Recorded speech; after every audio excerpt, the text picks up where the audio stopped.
today. And Crystal has agreed to be the minute taker today. Thank you for that, Crystal.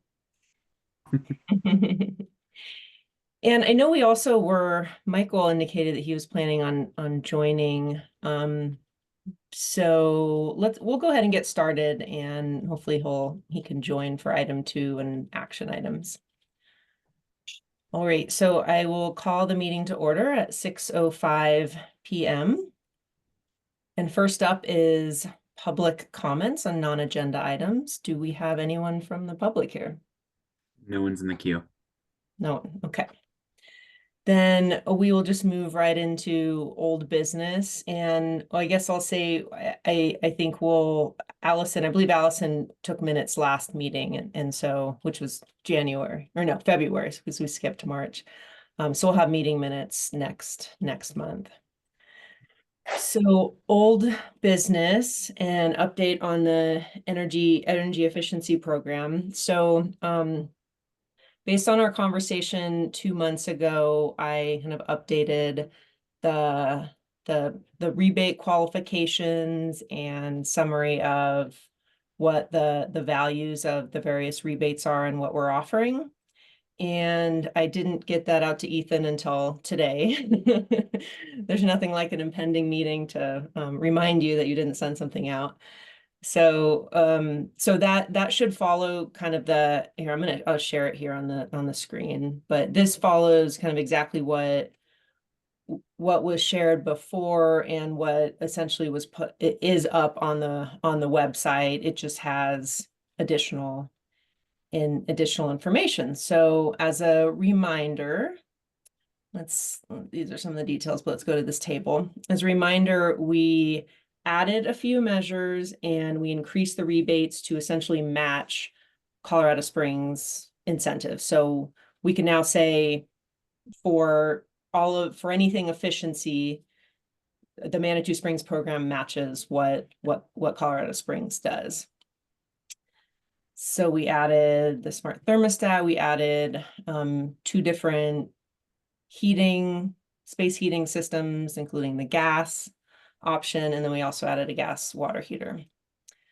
So Ethan, as you, I'm sure you haven't had a chance to look at this yet, but if you have any questions, just reach out. But hopefully this is straightforward to update what we currently have. Absolutely. I'll reach out. And I also actually just before I left for conference last week, someone had reached out regarding the program related to new toilet installations that they're doing. They had seen some tie or something from Colorado Springs Utilities to this program. So I just want to share that with you guys. Good. Okay. And I think there's a couple other action items. And Ethan, could you share this also with the rest of the board so that everyone has a copy of it? Absolutely. I know I imagine a handful of us will have things as part of updates and if there's any material items, if they can send them to me and I can send everything out together. I know I have a couple things for my update later on the agenda, and I can include a kind of a comprehensive email sending these things out. That sounds great. Amy, was your hand up? Yeah, I was just going to say, Ethan, if you do have a chance to speak more to that citizen, could you ask them specifically if they remember where? Absolutely. I'll figure out because I know it was definitely through Colorado Springs Utilities when they were kind of hunting on their website for rebates, but I'll find out exactly where they pulled that. Okay, I am looking it up right now just to see if there's a link or something. Okay, perfect. Yeah, good to know that.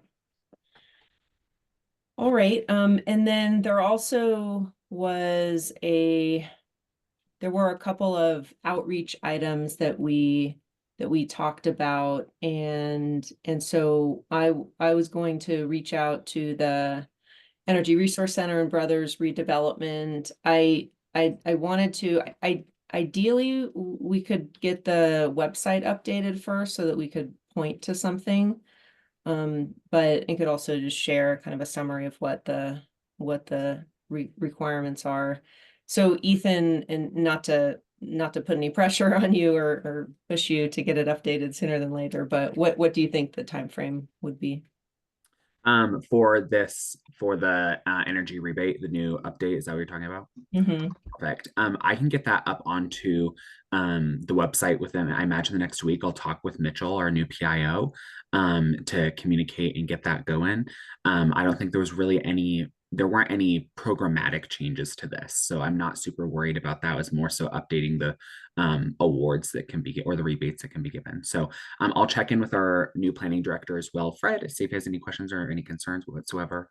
And then I will get that up there. Perfect. Thanks.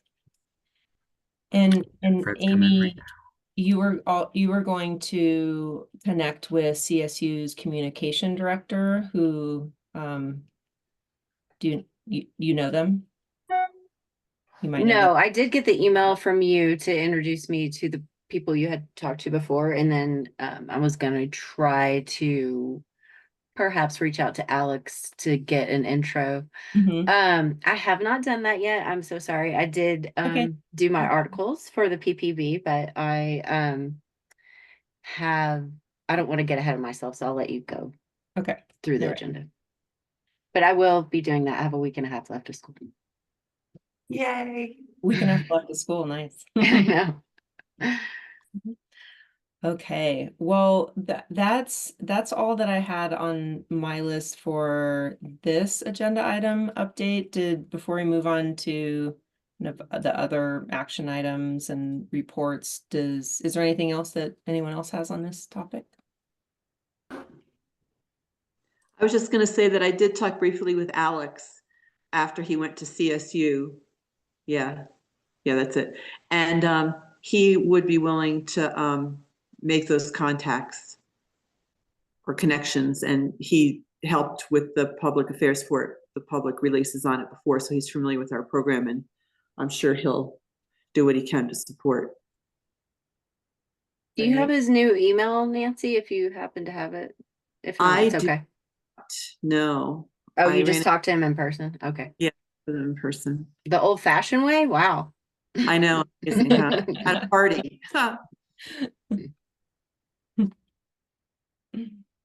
Great. Hi, Michael. How are you? Hi, everyone. And Doing well. Is Fred our new planning director? Yes, he is. I'll let him introduce himself. Great. Hi, Fred. Hi, everybody. Can everybody hear me? We can. Good. Very sorry I'm late. I got caught. I was trying to get home from work. I was working late, and then I was running into some technical difficulties on my computer. So, but I made it. No worries. Nice to have you here. Very happy to be here, and I'm very excited to be working for the city of Manitou Springs. I thank everybody for their welcoming me here, and just a little very brief background. I been working in the planning field for a little over 25 years. Spent most of that time working in Clear Creek County for the Clear Creek County Planning Department up in Georgetown. So similar terrain, similar environment, maybe a little bit higher in altitude, but probably dealing with similar issues, but just in a little bit different situation up there in Clear Creek versus here in Manitou. But very happy to be here, and I'm excited to help the planning department move things forward. Excellent. Well, thanks for that. Look forward to working with you. Thank you. Nice to meet you, Fred. Nice to Yeah, meet you. welcome.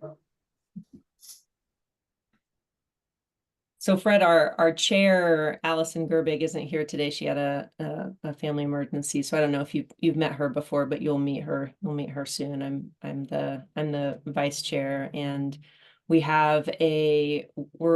very lucky to have a mix of kind of some people that have been on the HAB board for a while and some newer blood. And it's really been for the last year, it's been a great mix to really try and think through what we want to try and accomplish, what's feasible to accomplish, and so I'm excited for moving into this year. We're already a quarter in, so moving through this year, I'll say. I know the year is moving by fast. Yeah, yeah. Okay. Well, let's move forward into item 2, which is review of quarter 1 action items and reports. So I'm going to go through the list of items that Allison put together for updates. And the first one that she had was the meeting with the URA. She said that she wanted to try and pull together some notes to share, but she just wasn't able to today. Nancy, do you want to speak to that meeting a little bit? Because I know you were there. Sure, I can speak very briefly to it.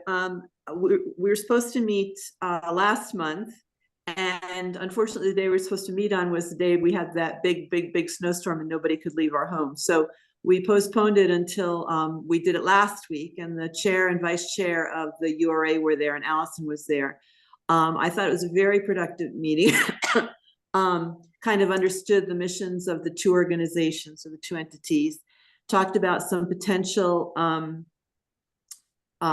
inroads that HAB might make in the URA area under Prop 123, which at some point before we end all these updates, I do want to talk about a meeting I was at this morning for that. But I was unfortunately not taking notes because I thought Allison was going to handle this afternoon. So I'm sure that she will put hers together and provide you with a more in-depth update than I am able to do at the last minute. So, but I thought I'm so glad we were finally able to get those together. And Aaliyah, we missed you. We would have loved to have had you there as well, but I understand you actually work and have a child and other such things. So. Yeah, well, it sounds like it was a really, really good meeting and good to start developing that relationship. Yeah.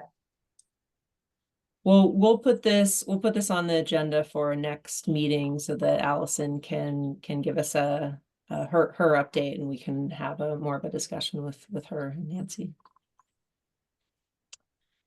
All right, the next one was me, the updates on the energy efficiency program, and I think we went through that already with item 1. So the third one is Michael, the update to the spreadsheet on assignments. How is that looking? Yeah, I was diving back into that today. I think that I'd like to try and set up maybe one-on-one meetings with people individually and just kind of talk about the progress they've made or like what they're working through. That way I can get that in a better place. And then I know I shot you over that email, Aaliyah, but I wanted to bring up if there's a place where we can host that file so that we can all be able to see it. I think we brought that up last year, and I don't remember where we landed on having like a Google Drive or a SharePoint for shared documents.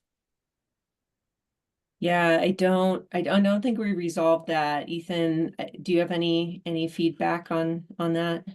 I'm gonna check in with Mitchell, our PIO, especially if since these would be considered like products of Manitou Springs, with you all being one of its boards. I'm going to check with him on that to see what he would prefer or if he has any recommendations. My question is more so around potential like Manitou Springs email, so you can use the OneDrive, because that's what I use a lot, is the OneDrive to share and use files across the spectrum within the city. So I'm going to check in with him, and I'll come back on that in our next meeting about options to move forward. Great, thank you. Mm-hmm. Thanks so much, Ethan. Mm-hmm. Yeah, so no real like concrete updates right now. I just would like to get that hosted somewhere and then kind of meet with people individually, if that makes sense, and if people are willing to.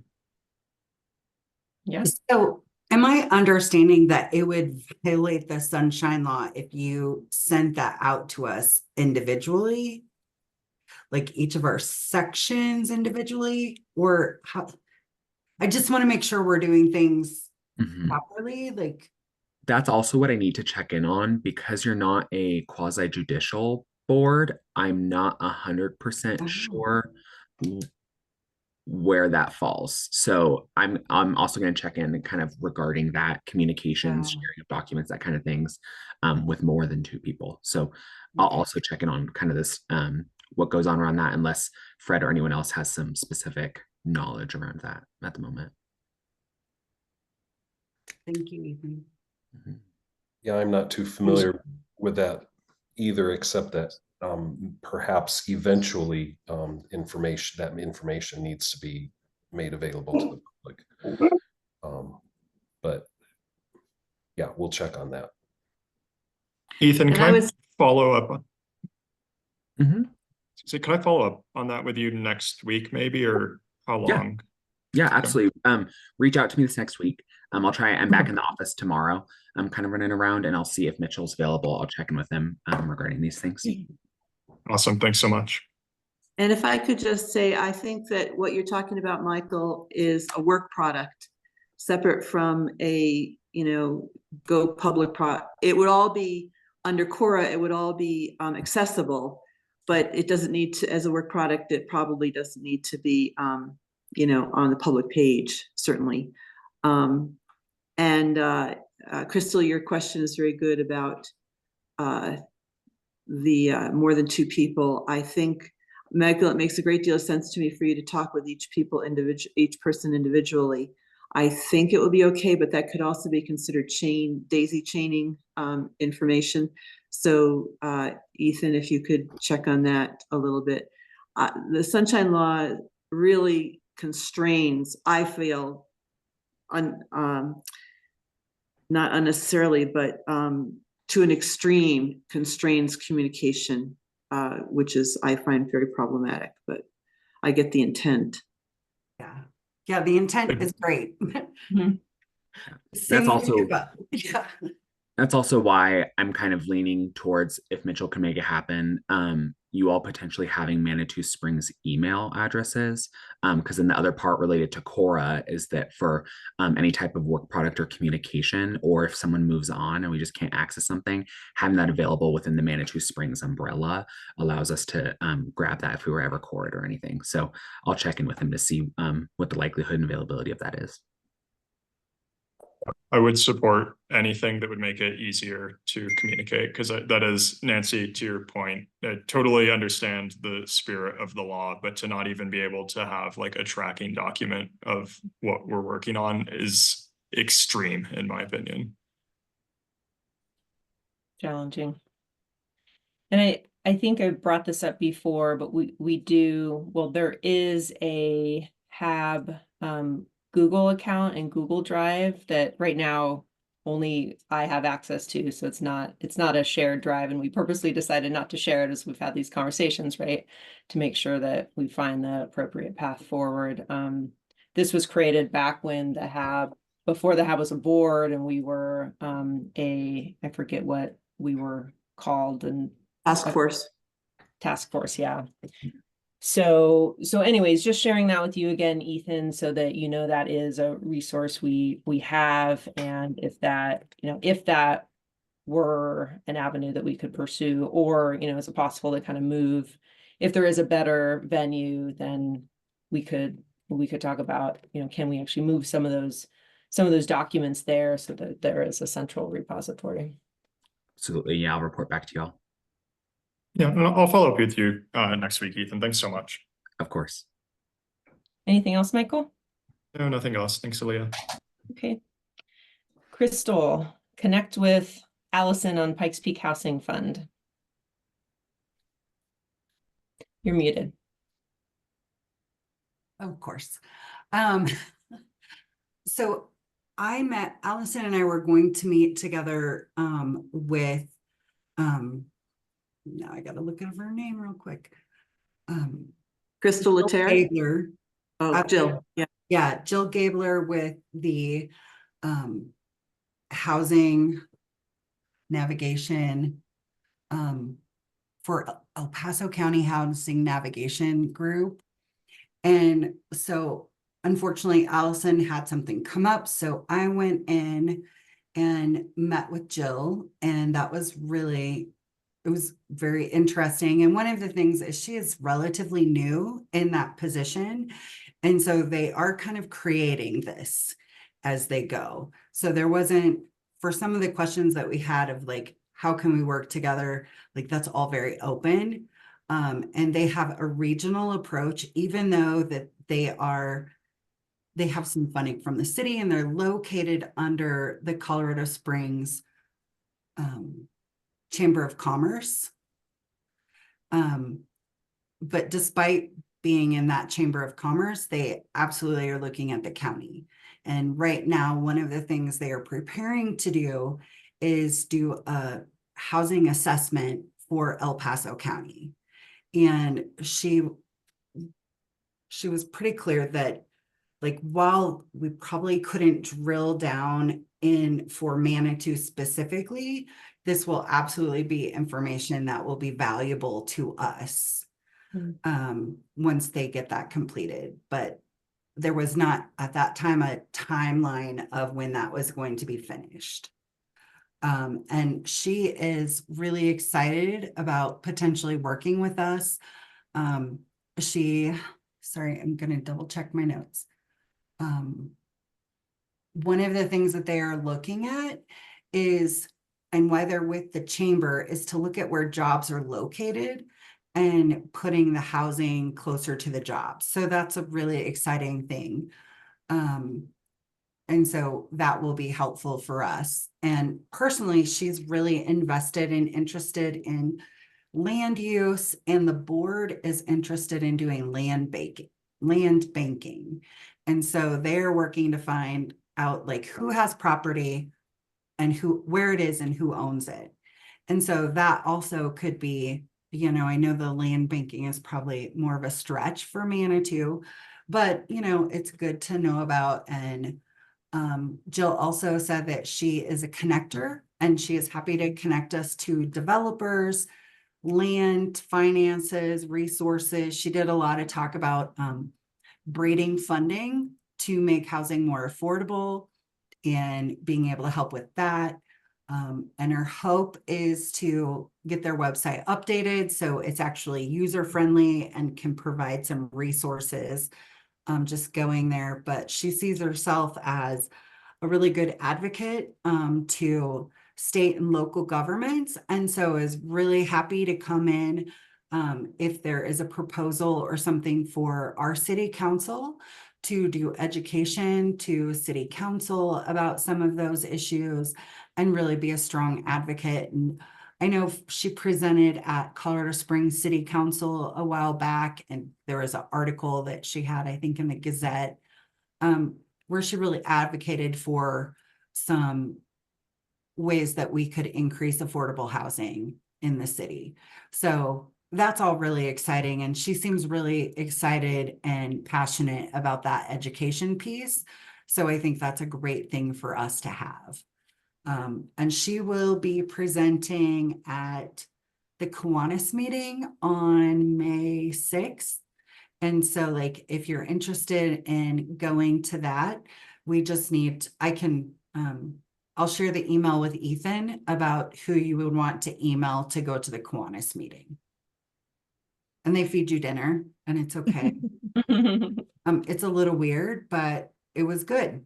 Like weird in good ways. Like they have this share time where they kind of share joys and concerns and put money in it. I think they end up, if your name gets drawn or something, you end up with the money. I don't know. It was just fair. It was not what I expected, but it was good. And because Allison and I and the mayor went to Don Grant, Natalie Johnson was there as well. Yeah. Amy, I see your hand raised. You're muted. Will it ever end with the muting? No. I'm sorry, guys. I was just gonna say I know we have some newcomers with Fred coming into Manitou and stuff, but Jill Gabler is a former city councilwoman in Colorado Springs. She was on the council for, I want to say like 2 or 3 terms, if anyone knows, but big into sustainability. She had a lot to do with like Pike Ride and Bike to Work Day. That's how I knew her, because I was working in transportation in the city of Colorado Springs. So she was instrumental in public transport. Thanks. And it sounds like some of you may be interested in going to that. I think you said May 7th Kiwanis meeting, Crystal. May 6th, it's the first May 6th. Monday in May. Yeah. Okay. Let me know, because if there are more than 2 of you there, we want to notice that you're attending that meeting. And so we can go ahead and just do that preemptively. If it ends up being not more than 2, that's fine. We're just being proactive about it. So I can go ahead and get that on my schedule to notice. Thank you. That's a great. Thanks for bringing that up. Yeah. And Nancy brought up, and Nancy, you were there too at the Kiwanis meeting in April with the No. housing. No. Unfortunately, I had another commitment that evening. I very much wanted to go, but I did meet with him this morning, Toby Okay. Gannett. So I'll share when it comes to my turn, I'll share that as well. Yeah. The Kiwanis meetings when with him was really good and interesting. And so like, I will say they do have good presenters. I do have a copy of his slides, by the way. Oh, awesome. So is that something that you could share to Ethan and he could share with the group? I will, yeah. He did want to make it real clear that the slides, you know, they fit Colorado Springs. They are not Yes. for Manitou. So, Yeah. but the lessons learned are probably equally important. He's very community minded, he's very creative. He's a developer, so. Yeah. One of the other things, just so any of us can go to the website for the El Paso County navigation, housing, whatever, sorry, guys, my brain's tapped. But she is compiling a database of supporters of affordable housing. And so if you go to the website, you can sign up as a supporter, and then she provides educational emails. And then if there is some legislation or something, she updates that so that we can all be more engaged. So that's a great opportunity to sort of learn more. And then she did have a suggestion about getting engaged with Kono, if that is something Manitou has or has not done before. But she talked about getting engaged with Kono to generate more community engagement around some of the affordable housing stuff. And she said her experience with Kono was great. Can you remind us what Kono is? Oh, Coalition of Neighborhood Organizations. We have in fact Nancy. worked with Kono previously, to depending who was head of Kono and so on, differing results. So yeah, and they're going through a leadership change right now. So I don't know do you know, can you update us, Ethan? I don't know anything. I haven't heard who's coming in. I think Sarah Voss, their current director, is leaving in May. And then I forget, I'm spacing his name right now, kind of her second in command is also going to part-time. So I think it's going to be some pretty significant leadership changes within the organization. But I know last I heard was that Sarah was leaving in May. yeah, as an organization, they've had some significant ups and downs of late as well. So Crystal, the group that Jill is leading, it's the Pikes Peak Housing Network. Is that right? I found that Yes. online, but then you also referenced a navigation something. Sorry, I have too many Pikes Peak housing things in my life. And so one of the monthly okay. groups is navigation. So that's probably where So Pikes Peak Housing Network. Great. yes, I'm sorry about the confusion. That is fine. Yeah, Pikes Peak Housing Network is it. And yeah, she was really open and excited to work, and and offer support. So I think that's really great. And she was excited about engaging with Manitou and being a support. Mm-hmm. That's great. Thanks for meeting with her. Yeah, it was good. I know that one of the things we heard from DOLA when they came to speak with us was that some sort of housing needs assessment would be really beneficial if we did have something.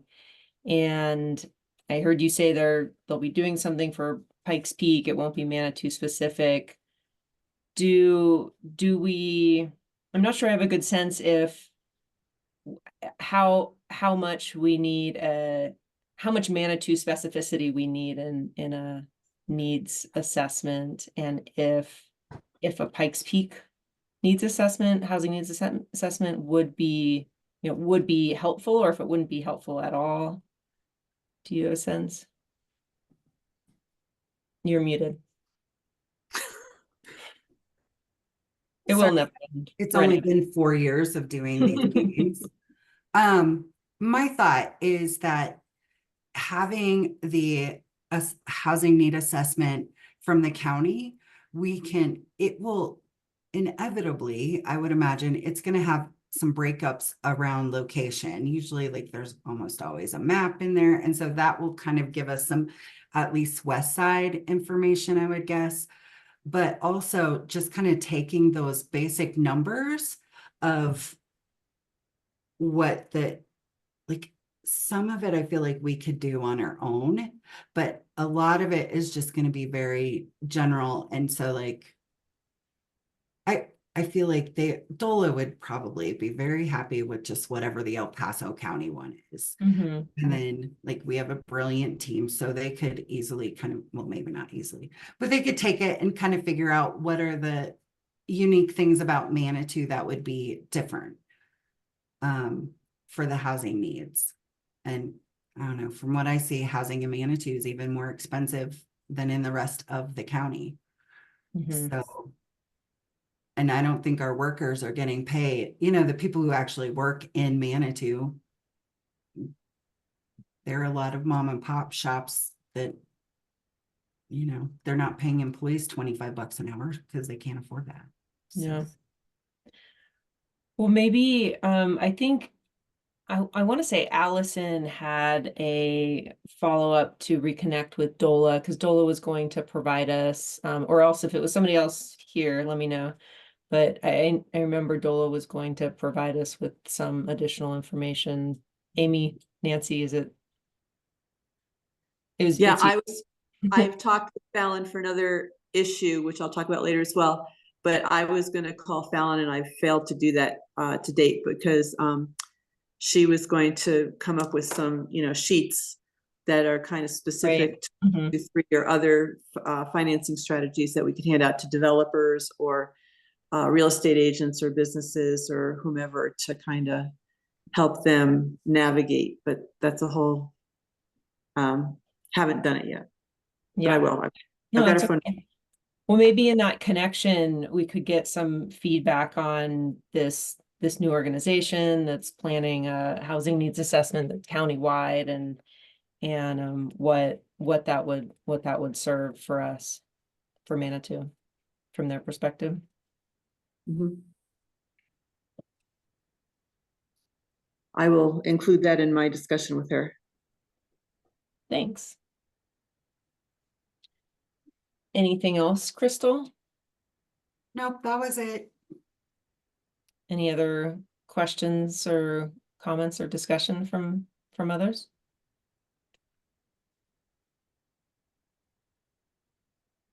No?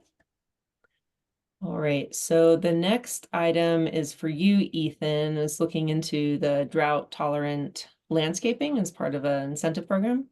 Absolutely. Yeah. So last meeting, I think Michael was talking a bit about this, if I'm remembering correctly, but looking at potentially incentivizing through the existing program, drought resistant landscaping to really promote that. And so first, I'm coming to this meeting with what we have in code and kind of the purpose around our landscape section of code. I think that's important to think about as we begin these conversations and processings.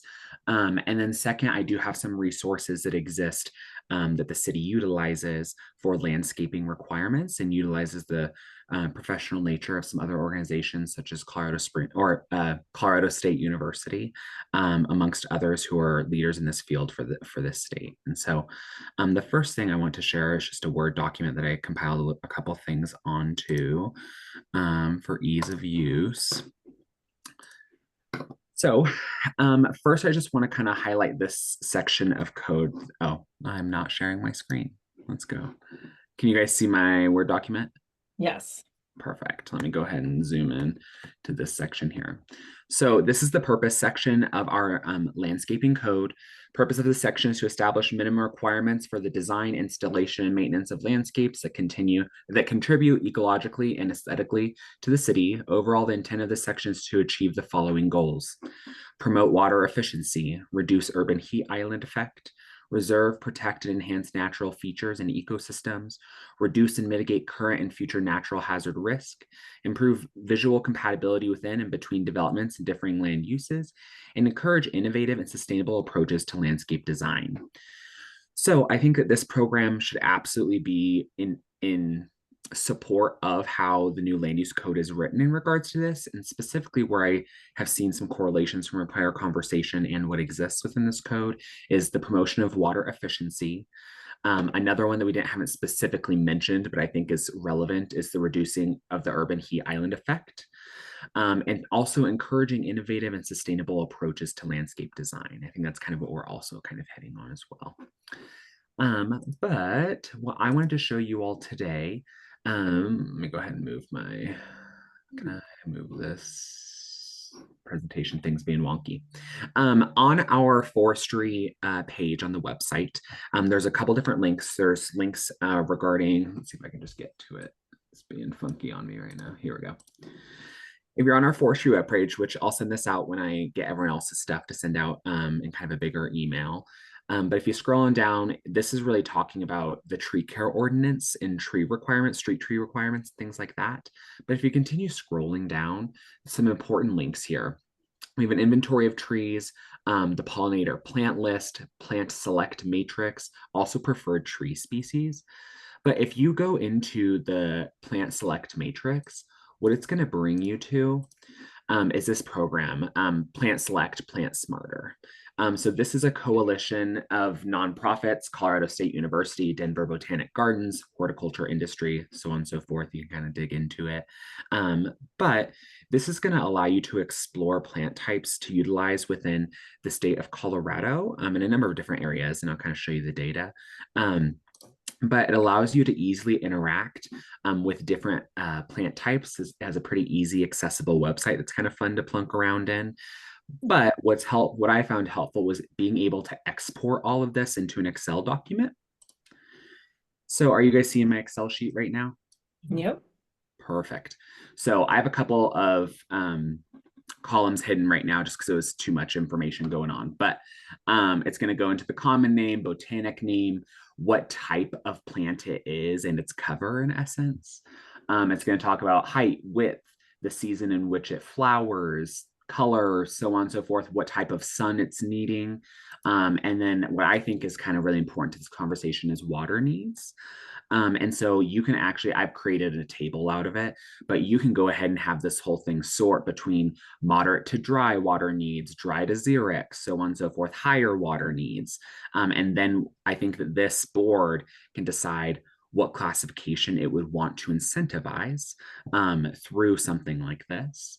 The other thing that I think is cool that it does is it talks about the soil types needed, because those do vary throughout the state. But having experience being in Colorado Springs, we have a ton of clay in our soil and it's pretty hard. So I think that's also an important conversation, but maybe not necessarily directly related to the incentivization of certain plants. So I'm going to send this sheet out to you all as well, but I'll send that link to that webpage because I do think that that is a really good resource, not only talking about what types of plants and some really great characteristics of them, but also where to buy. And if you continue to search around this website, you can also find where to buy in bulk and where you can buy cheaper and so on and so forth. So it's just a really great conglomerate of things to promote sustainable plantings within the state of Colorado. You can also sort by native plants to the area as well. So that is pretty much what I have in regards to that. I have the link to that forestry page, which I'll send out. But I believe that that was kind of what we're looking for. But absolutely correct me if I'm wrong or if you guys have any questions. This is great, Ethan, and I agree that that website and the resource to be able to export all those plants into a database is really handy. And could if this does move into a program, could be really supportive to staff in the verification. Can't think of what the right word would be, but actually implementing this program, right, and ensuring that Absolutely. people are meeting minimum qualifications. And I'm actually right now in the midst of reviewing a minor development plan that does have landscaping components. And so as I was digging through code regarding that, code references our planting list, which this is our planting list is this program. And so we're already kind of working with it and working within it. And so I think that that would be very helpful and also just kind of ease accessibility and processes for staff as well. So there's already a process in place. Is this for certain new developments and new landscaping and new developments, or they have to meet landscape? If you basically, it kind of depends. New developments, absolutely. Certain additions, yes. So in this case, is an addition, and so the minor development plan is a modification, and it's incorporating landscape changes. So they would have to have a final landscape plan, so they have to meet all of these requirements as well. Okay, so that could really lend itself towards following a similar process and applying that to a retrofit scenario. It'd look a little bit different. We need to figure out, and there's a whole incentive piece to it. And so maybe leveraging, maybe one of the next steps is also to look at some of the other programs that are in Colorado and kind of how they structured that from the incentive standpoint. And but this seems really excellent to know that we already have this process in place that could really support developing something for what we're talking about with this program. Absolutely. And I think another topic you all were talking about in regards to the whole energy efficiency program last meeting was who qualifies for it. So I think that's also another conversation to be had, is where a single family residential or two-family residential product wouldn't require this minor development plan typically. They would trigger a landscape, final landscape plan, but you can still use the same program potentially to incentivize. So kind of up to you all and how you pursue to move forward on that. But yes. Great. Thoughts from others? Incentivizing things is great, but even as a property owner, I think just having that information easily available, because there is a natural incentive with your water bill, and the other aspect of landscaping is deer resistant stuff too, because you can put in a lot of things that won't last. And I saw that column in the list, deer resistant. Yeah. So Nancy, you had your hand up and then Amy. Yeah, I'm just want to make sure that we don't overwhelm staff. Incentivizing plants and so on makes me a little bit nervous. It's for you guys to decide. But I know I could go and, do 100 things and, go in for the incentive for it. And I'm just one person. So I just think it deserves discussion if you guys are considering incentivizing perennials and so on. And there's already the tree voucher program, so people can get, what is it, $50, Ethan? Yeah. $100. It's $100. Okay, so that's a good that's a very good incentive for people, and that also has to follow the, or they can find the appropriate tree. So anyway, I just wanted to voice that as a question for you guys thinking. I'm, priorities are important, and what is your mission and what are your priorities? Just to have that discussion. And I would say related to that, Nancy, really quick, I do know, and I can pull this data to, or I can pull this information in code when it comes to final landscape plans for that commercial product. There are incentives related to, for certain types of plants that you're investing more in, you have less landscaping requirements. So that's another thing, is like there are incentives built into the code for that commercial product. So I just wanted to share that too. And maybe not Amy so much. had her hand up first, and then we'll Oh, go I'm to sorry, I didn't see. you. Sure? No? Okay, Barb. Oh, maybe it's not so much an incentive program as dropping some barriers and just making it easy for people to know what plants, as not for the developments, but just as a residential property owner, what would be a good plant to put here or there that's lower water usage and maybe native for this soil. Just getting the information, maybe having links to Colorado Master Gardener for advice, that kind of thing would be helpful. Yeah, absolutely. Yeah, I was gonna just say that this could be an excellent article for the bulletin, regardless if we do incentives or not. And I have been thinking about those incentives a lot just because I've been in the yard more, thank God, because the sun is out. And I would be remiss if I didn't say it does feel a little privileged when, for me personally, like what for reasons joining the board are more marginalized communities where I feel like landscaping my house and getting in it. And I don't know if that's like something I think it's great and cool, but I just don't know if that's what I personally feel like I would be using my skill set toward. I think that it would be cool to do the article and see, like, do you have any questions, and just see if we even got any kind of emails about it. But I just want to commend Ethan for finding that information, and like I'm going to use that personally for sure. But I do think it would be a really amazing article to just even talk about how we do offer incentives for commercial and how that kind of plays out, so that as an informative topic. I think we've talked about that a lot. The educational pieces are important.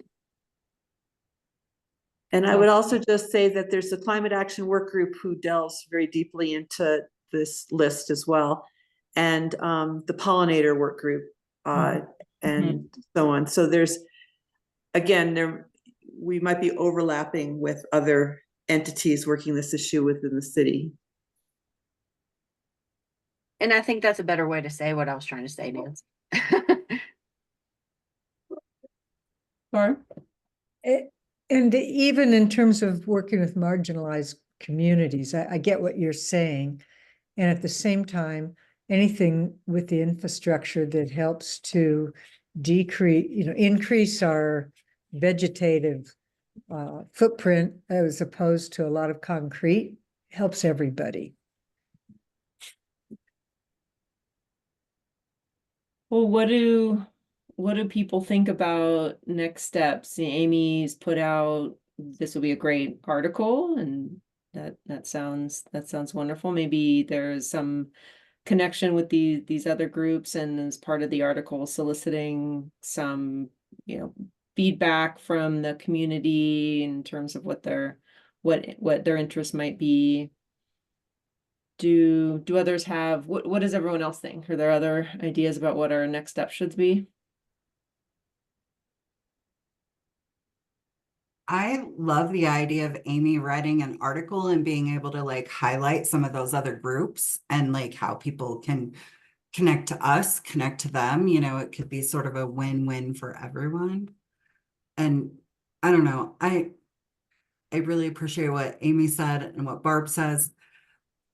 and also like in consideration of the staff, like I feel like we just added a whole bunch to the chain, to the energy efficiency program. So why don't we let that settle before adding something else in and kind of see where we are? That's kind of just my perspective. Right? Barb? I totally agree with you on that. And I think the education component is really big. I mean, I would find it interesting to read in the bulletin about, oh, this is what we expect of commercial developers. It would just be educational and I'd be interested in it. And then if I happen to have a little plot of grass or brown stuff in my yard, it'd be interesting to know, oh, there's a place in the city you can look at plants. You know, it could be several articles. Mhm. Michael, what do you think? Yes, as much as I am personally interested in kind of sustainable gardening practices, I do really appreciate, Amy, what you said about making sure we're centering ourselves on the reasons why we wanted to join this board in the first place. So I appreciate that. Well, it sounds like we have some good consensus on next steps. I think it sounds great too. I'm on board. So Amy, you'll move forward with this as an article, at least I don't know if it'll be your next one or one upcoming one. In terms of coordinating with the other groups, the other couple of groups, that the pollinator group and the climate action group, that might be good to reference in that article. Do you want to do that, Amy, or does anyone have relationships that they want to leverage? I'm fine just like linking them to these other boards' websites. And I guess what I'm thinking is like, I'm probably gonna have to email you, Ethan, about some of the commercial incentivizations. And then once I flesh it out, if I feel like we need a little something more from those groups, I will for sure reach out. And to be clear, Amy, those two groups that I mentioned do not fall under the auspices of the city. They are separate. Community. They're community groups, right? I got you. I'm very thankful that Amy, you are always taking on these articles. So thank you very much. Yes, You are welcome. absolutely. Barb. Is the Flying Pig Farm, is that a community garden? I mean, I drive by it a lot and I've wondered, and that might be something that fits in with Yeah. people that have more, you know, that don't have their own yard or something, or their own garden area. I don't know how that works because I don't know much about it. Yeah. Hence the question. I know they do like this, they're very active with the schools, with the elementary and middle school and probably the high school too. But I don't know. That's a great question of, is it a community fund? Yeah, They they all, they sorry, have a they lot of all, educational programs, but I don't know if they have like, and they work with a lot of different people, but I don't know if they have plot spaces. Yeah. Do you, Nancy? I don't believe that they do. But they do, as you said, a lot of education for the schools in particular. They also have 2 or 3 match Manitou Arts, Culture, and Heritage funded projects that they do through the Flying Pig, which are excellent. And we're paying the taxes in support of those programs. So I think that's a great connection. I think, Barb, you brought it up. Yeah. Yeah, great idea. Okay. Well, anything else on this topic before we move on? This probably is a good segue. Amy, I'm sorry, I realized that I skipped your item in Allison's list about the update on articles. So we talked some about what you're gonna do next month. Yeah, so just an update. I've done, well, 3 articles have been published so far. And I don't think Allison's gotten any emails, but we'll have to ask her. But I always include her email and a link to membership. This last month, so my deadline is the 8th of every month, and I got pushed back because of Earth Day content, which is fine. We love Earth Day. So I just submitted my newest article on Monday, I think, Sunday, and Rhonda said she's going to put it in the 26th, so you can look for that. This latest one, it was Allison's idea. We just talked about, with the Manny Awards that happened, we talked about community groups and how the women places like the community groups such as the Women's Foundation, the Manitou Art Center, and the Manny Awards even are reasons why people want to be a part of our community, and how I talked a little bit about starter homes and how that is kind of an oxymoron these days. I didn't say that in the article, but that there is no such thing as a starter home anymore, and that's kind of an outdated term. And so a little bit about that. I liked that article, but the last one was my favorite, if anyone read that one. My next article, I'm happy to bump, but I already have it in the works. It's somebody at the Manny Awards introduced me to somebody else, blah, blah, blah. And now I'm talking with a real estate group out of the Springs that has had some barriers to funding with Prop 123.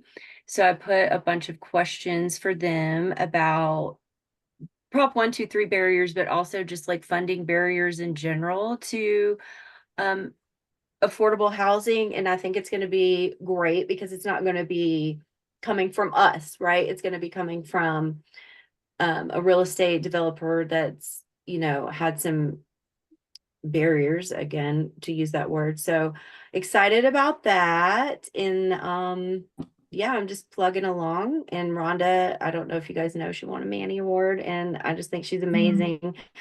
But Rhonda is our editor, Fred, of the Pikes Peak Bulletin. What else was I going to say? Allison keeps telling me to put my name on the articles because I just write on behalf of the HAB. But I just kind of like ignored that and sent it to Rhonda. But I'm sure Allison's going to keep pressing on that. So if anybody has any objections to that, let me know. I think people keep thinking Allison's writing it, and she doesn't want that. And the only other thing was, Aaliyah, I did send the logo to Rhonda. They just didn't use it last time, but she does have that, and I sent her the correct pixels and all of that. So that is going in. I think it's doing well. It's doing great. Thank you so much. All right. Well, that's everything that Allison had on her list of updates. We are going to move into reports, and Nancy, I know you have a bunch, and then there will be an opportunity for board member reports if there's something not related. But is there anything else related to kind of our Q1 activities before we move there? Okay, hearing none, we will move to Nancy's City Council Liaison Report. Thanks, and you're correct, Ali, I do have a whole mishmash of things that I kind of want to fill you guys in on. I mentioned that I did call Fallon. Oh, well, let me start with Cheyenne Village is for sale. I got a call from, what is his name, Dale Stamp, who said that 2 of the developers who lived here in Manitou have pulled out of the deal. And they're buttoning up the place. And apparently not going to do any more work on it. And the plan, which is in place, God knows what's going to happen. So keep that in the back of your head, because I personally was counting on that as for some of our affordable housing opportunities. I did call Fallon and ask her to call him, Mr. Stamp, who's the remaining developer.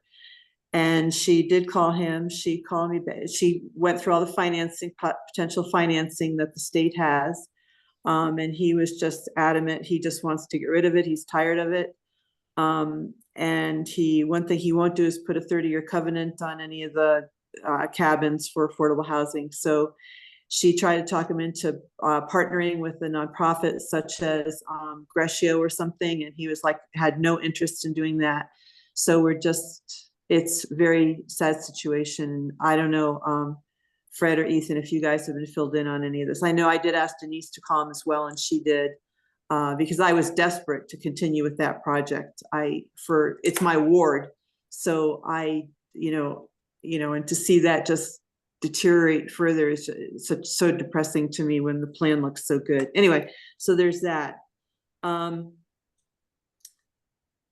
Then met with, as I mentioned, Toby Gannett this morning with the mayor and David Armstrong, who is a friend of the mayor's, and he's an architect and he's on the planning commission.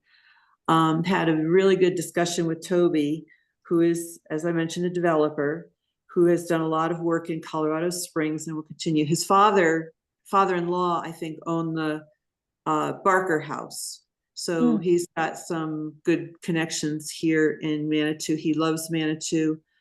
He knows everybody in the development world, and everybody past. He lives next door to Coyote.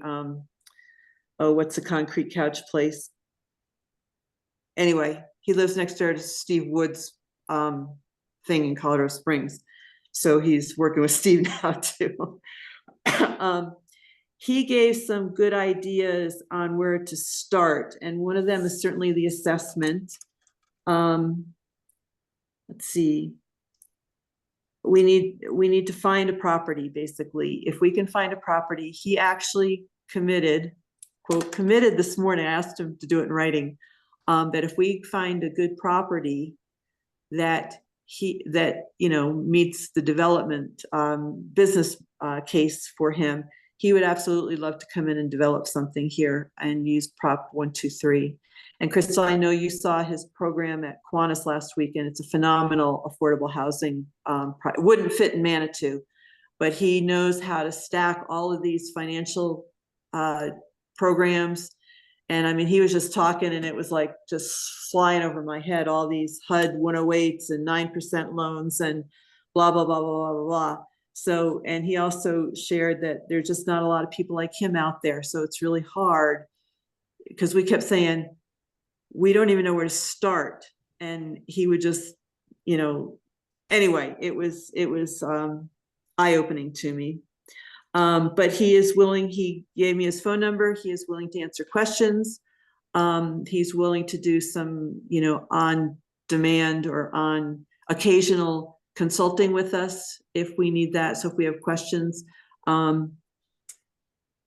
So what I personally would like is, and I'll just throw this out to you guys, I would like to have like myself and two of you to form a little subcommittee to really dig into affordable housing stuff. So I'll throw that out to you. You can, because I tell you, the mayor is now suddenly interested in affordable housing, and he never has been before. And I was able to get in some really good things this morning, like say, part of the problem is that we developers don't even want to come to Manitou because we are so impossible to work with. Our land use development code does not allow, with our density, our setbacks, and our height restrictions, no developer is going to come to Manitou because it's just too difficult to come up to make any money on it. And that's what developers are there for, is to make money. Additionally, we have a very bad reputation with developers. And for instance, the Holiday Inn, the city is now not paying, and the URA is not paying the TIF that we were committed to doing. So, that's just crazy. We're never going to attract developers if that's how we treat them, and others we've treated not well over the years as well. So that's an issue. But I think the mayor actually heard me when I was talking about these densities and height restrictions and so on, particularly in the URA area. Fred, you're probably already aware of this, but I was talking to Denise right before this meeting, and she reiterated to me that we cannot use staff for anything this year. So even if a developer comes in, so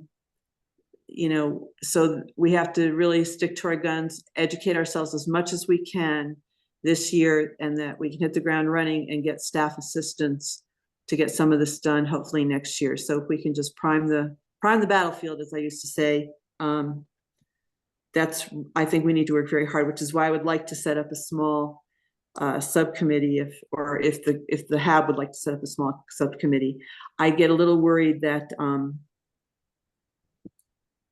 I'm not sure why Kiwanis is inviting all these people on housing. I don't know if that's the mayor's doing or if that's a Kiwanis thing, but it's unusual for them to have all these speakers on affordable housing. So I'm not sure what the dynamic is there. It's a good dynamic, whatever, but I don't want I don't want the HAB to get sidelined. I think you guys need to be front and center on this stuff. So I think we need to be careful on that. The needs assessment came up, not the needs assessment, but the assessment of what's available is probably the number one thing that we need to do. And I think we also need to continue to pursue in the coming year that increased planning capacity grant that Allison had tried to get the city and Denise, the city, to put in for, and because they can help with those assessments and inventories and so on. I think that would be wonderful. So that's kind of a lot of stuff that I've been kind of on the sidelines for in terms of housing. Some of it good, some of it not so good. In terms of just city council stuff, there's also a laundry list. We've met with Mountain Metro and a micro transit company to look at that last mile and there's about 50% of the city that is not serviced by public transportation. So we're looking at something to alleviate that. Probably it'll be next year at the earliest before we can do anything like that. And as I'm sure you've all read, is that the governor is absolutely intent on building housing near transportation centers. So the more we can do, the more the city can do in terms of public transportation, it kind of will direct us where housing really makes most sense. Last night we looked at digital accessibility. We directed staff to adopt the digital accessibility plan that's been put together and to hire an ADA IT person because we've got a lot of problems with our IT when it comes to ADA compatibility and so on. We last night agreed to purchase about 4 acres adjacent to our Black Canyon open space, which will allow access to that so they can actually build trails up in there and make it more accessible to the resident, whoever wants to go hiking up there. We put together Plan Manitou task forces, and unfortunately, I don't think I saw any of your names on there. Ethan, was Allison one of the people? Allison was not one of them. However, I was thinking about this, and the task forces are created as part of the information gathering, but I know already in the plan what was integrated into the plan was going to Planning Commission and City Council, but I don't believe that by any means keeps us from coming to this group or historic preservation as well, and being intentional about that information gathering and communication. Okay, good to hear. So there are a number of task forces made up of people who volunteered to be on these task forces in support of Plan Manitou. So that was a hugely challenging thing to do. Ethan, I felt sorry for you. But anyway, the URA came to the council with an MOU on how we would fund URA projects, and the council decided to kick it back. That's a long sordid tale that we'll go into someday, maybe over a coffee. D2 has started we have a contractor, D2, that is demoing the Dillon Motel, which will be the plans are to make it a parking lot. We hired the new city clerk, who's the old deputy city clerk, so Elena Kagan, not Elena Kagan. Anyway, Elena, whose last name is escaping me right now, is our new city clerk. Ebbs, thank you. Krebs. Yeah.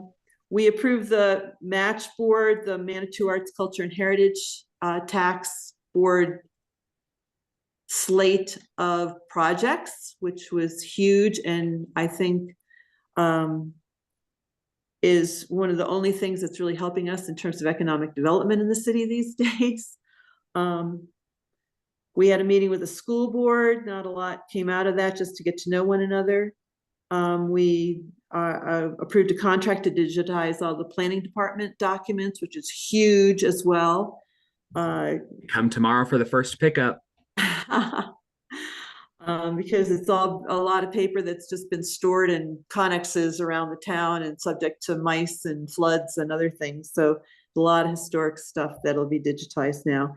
And then you may have read in the paper that council voted to not go to the state, saying that we did not support HB Bill 241152, which was pertaining to ADUs. And I don't know where that ended up finally, but I want to make it very clear, because I did vote not to support it.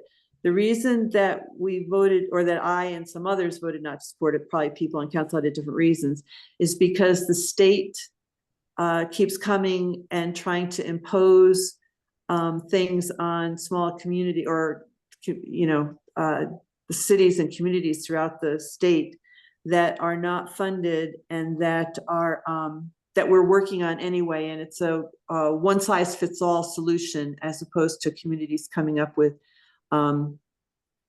what would fit their specific community, which I do think is very important for Manitou. So I just didn't want you to think, if you'd read that and read that it was a unanimous vote against it, it wasn't because I'm against ADUs. It was because I was against the state imposing a one size fits all on us. So I rambled quite a bit, I know, but does anyone have any questions for me? Unmute. Okay. I have a question. Can you hear me? Yeah. Okay. Okay, I'm a policy nerd by choice, sorry. And school is wrapping up. So I have been looking into some housing policies. And because I got out of the house and went to the Manny Awards, I was talking to people. Anyway, long story short, somebody emailed Denise. It was like, Amy has this idea. And I was like, no, do not email Denise. And so I was like, Denise, they're trying to get me in trouble. I know the rule of no staff until 2025. So anyway, one thing I was looking at that kind of goes with the Cheyenne Village and goes with the assessment is looking at vacant properties. There's some tax incentives or restrictions, whichever way you want to call them, about having vacant properties. And there's some laws that are kind of going around the West, specifically in smaller areas, that are saying that if you have a vacant property for more than 180 days or 140 days, something like that, out of the year, that you have to pay a penalty, because we have such problems with affordable housing. And so I know that that would be something that probably wouldn't come into fruition until much later. But I am kind of looking at those types of things and talking to people in town, because like the Cheyenne Village, if that was like, well, I'm just going to try to make money off of it, it might kind of change somebody, almost like the energy efficiency. It could change somebody's idea about like, well, I'm just going to buy this property, let it sit for 25 years and give it to my grandkids. It kind of sends a message that like Manitou, that this is not a place for your real estate investments. We don't have a lot of housing, and already the housing prices are astronomical.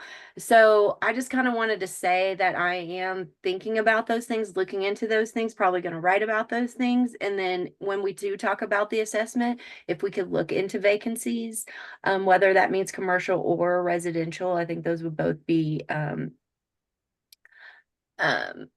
important for us to look at, as far as like how we want to shape. And then other places, well, somebody told me like you really need to earmark that money if you're going to decide, like earmark it first. So the way I was thinking that it would go into not the general fund, it would go into a pot that we as the HAB would then decide where that money would get, if it would be poured back into staffing or Prop 123 types of initiatives or energy efficiency, stuff like that. So that's all. Sorry, that's a lot.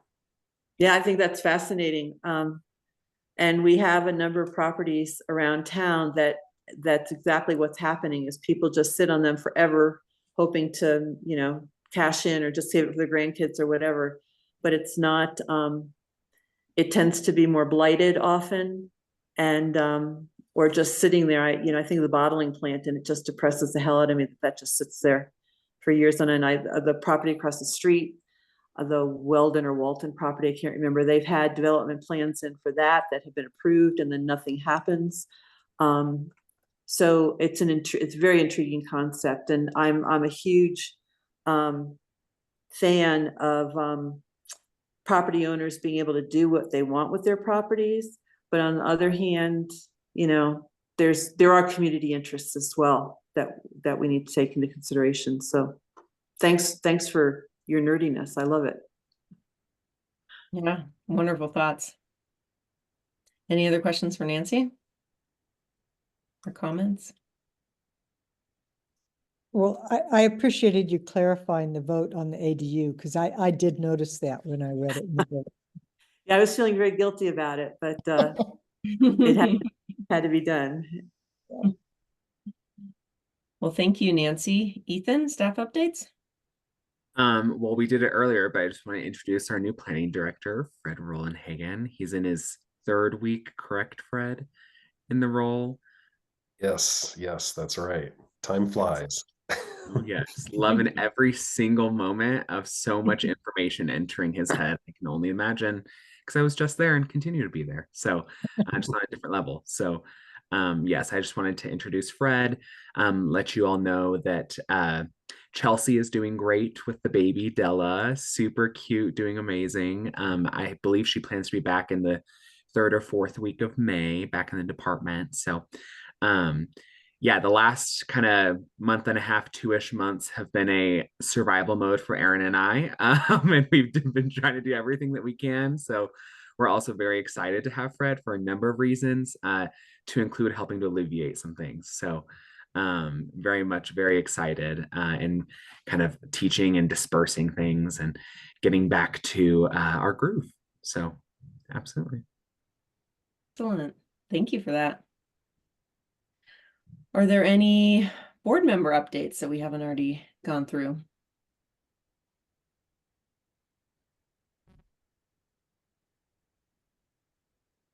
And Fred, maybe I should have given you an opportunity after Ethan, if there's any other updates you want to share or provide, or anything you want to share.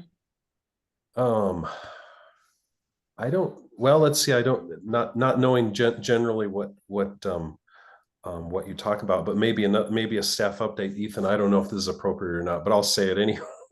We hired a new part-time community services officer. We have a full-time, and we went through the interview process, and we made a selection for a part-time community services officer who is going to be focused on the weekends, being on call during the weekends, not on call, but on in person. On duty. Yes, on duty. Thank you. On duty during the weekends, while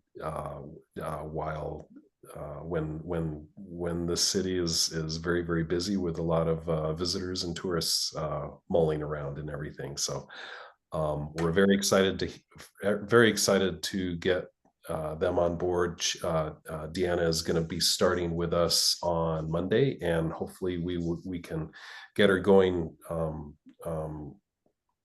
beginning of May, starting on the weekends, probably maybe a Friday through Monday type of situation, but we haven't figured out the schedule just yet. Great. Well, thanks for sharing. It is relevant. We did in the past, we have interacted with the prior the prior person that held that position. So I'm glad that you have someone on board. Yep. All right. Last chance for anything? Okay. Go have dinner if you haven't already. Have a good night, y'all. Meeting is adjourned at 7:23. Thank you, everyone. Thanks, everyone.